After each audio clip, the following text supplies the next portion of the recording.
여러분의 삶에 도움이 되는 글로벌 전기차 뉴스를 전합니다. 테크 리베입니다. 최근 전기차 전문 매체 일렉트렉이 테슬라가 모델2로 불리는 저가형 전기차 개발을 최종적으로 보류했다는 소식을 전해 화제가 됐습니다. 테슬라는 지난 2020년 소위 반값 전기차로 불리는 저가형 전기차 출시 계획을 언급해 화제가 됐고, 해당 모델의 가격은 $25,000로 알려져 왔습니다. 모델2의 등장에 대해 투자자들은 이 모델을 통해 테슬라가 빠르게 성장할 것이라고 평가했고, 소비자들은 저렴한 가격에 테슬라 차량을 구매하는 날이 앞당겨질 것이라는 기대감을 가졌습니다.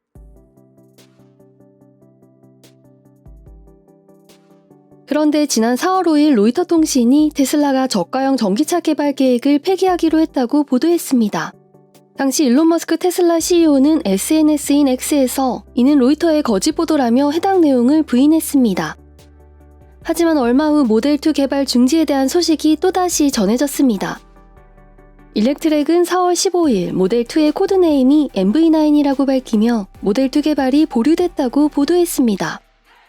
일렉트렉은 소식통을 인용해 머스크가 지난해 12월에만 해도 모델2 개발을 2014년 최우선 과제로 삼았으나 지금은 로보택시 프로젝트에 집중하고자 한다고 설명했습니다. 테슬라는 아직까지 관련 보도에 대해 입장을 표명하지 않고 있습니다. 비슷한 내용의 기사들이 연달아 보도되면서 보도의 진위 여부와는 관계없이 투자자들의 걱정과 불안이 커져가고 있습니다. 하지만 테슬라가 상당 기간 주력해온 저가형 전기차 개발을 철회했다고 단언할 수는 없기 때문에 여전히 모델2를 출시할 가능성이 있으며 출시 시점이 가장 중요한 변수일 것으로 추측됩니다. 유럽 최대 차량 제조사인 폭스바겐 그룹의 전기차 개발도 정체된 상황인 것으로 보입니다. 관련 보도에 따르면 폭스바겐 그룹은 판매가 2만 유로 미만의 소형 전기차 개발을 위한 암스테르담 프로젝트를 추진하고 있습니다. 폭스바겐 그룹은 저가형 전기차 프로젝트를 유럽과 중국에서 동시에 진행하고 있다고 전해집니다. 이와 관련해 지난해부터는 폭스바겐 그룹이 프랑스 르노와 협력해 소형 전기차를 공동으로 개발하고 생산할 가능성이 유력하다는 소식도 보도됐습니다.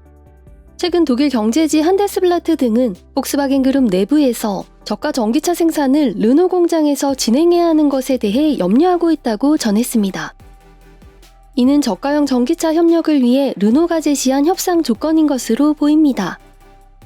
폭스바겐 그룹은 유럽에 충분한 생산 능력을 갖춘 다수의 공장을 운영 중이기 때문에 직원들은 저가형 전기차를 르노가 생산하는 것이 자신들의 일자리를 위협할 수 있다고 본 것입니다.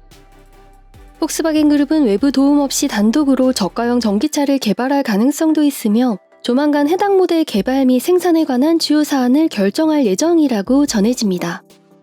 폭스바겐 그룹은 저가형 소형 전기차 모델을 경제적일 뿐만 아니라 출시 지연 없이 신속히 생산할 수 있도록 개발해야 하는 상황에 놓여 있습니다. 폭스바겐 그룹은 과거 여러 차례에 걸쳐 저가형 차량 개발을 시도했지만 이는 매번 실패로 돌아갔습니다. 이 때문에 전기차 부문의 성장이 시급한 폭스바겐 그룹에게 이번 저가형 소형 전기차 프로젝트의 중요성은 어느 때보다 클 것입니다. 현재 그동안 폭발적으로 성장해온 전기차 시장의 성장세가 잠시 주춤한 상황 속에서도 가격 경쟁력을 갖추고 확고한 브랜드 아이덴티티를 확립한 제조사들은 전기차 실적 호조를 보이고 있습니다. 업계에서는 이제는 제조사가 소비자의 선택을 받기 위해서 우수한 성능과 더불어 가성비까지 갖춰야 하는 전기차를 내놓아야 한다고 평합니다. 테슬라와 폭스바겐 그룹이 저가형 전기차를 갖추지 못하면 장기적으로 이는 경쟁력 약화와 시장 점유율 하락으로 이어질 가능성이 있습니다. 이 두 기업 또는 유사한 상황에 놓인 타 차량 제조사가 내부 사정으로 인해 저가 전기차 개발 중 일시적으로 계획을 변경하는 일은 당연히 발생할 수 있습니다. 하지만 차량 제조사는 안정적이고 장기적인 전기차 사업 성장 동력을 마련하기 위해 저가 전기차 개발과 출시 속도를 앞당겨야 할 것입니다. 영상을 시청해주셔서 감사합니다. 지금까지 테크 잘 읽어주는 여자 테크리베였습니다.